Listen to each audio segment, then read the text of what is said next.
Greater ఎన్నికల సమయాన్ని తగ్గించడం కరెక్ట్ కాదన్నారు పీసీసీ చీఫ్ ఉత్తమ్. గ్రేటర్ ఎన్నికల్లో ఓడిపోతామనే భయంతోనే ఎన్నికల టైంను 15 రోజులకు తగ్గించారన్నారు.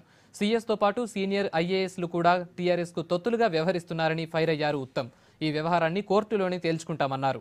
అటు జీహెచ్ఎంసీ ఎన్నికల ప్రచారంలో సోషల్ మీడియాను ఎలా యూజ్ చేసుకోవాలనే దానిపై గాంధీ భవన్లో కాంగ్రెస్ నేతలు చర్చించారు. కాంగ్రెస్ పార్టీ అభిప్రాయంలో ఈ ఎన్నికల సమయం కుదింపు ఇది ప్రజాస్వామ్య వ్యతిరేకం.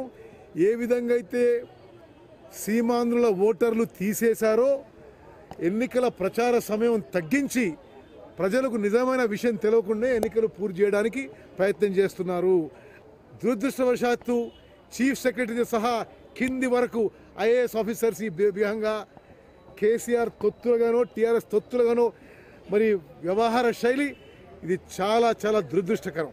శాసనసభకు రాకుండా ఆర్డినెన్స్ రూపంలో కాకుండా ఏ విధంగా మారుస్తారండి? ఇది ఎందుకంత హడావిడి, ఎందుకంత భయం?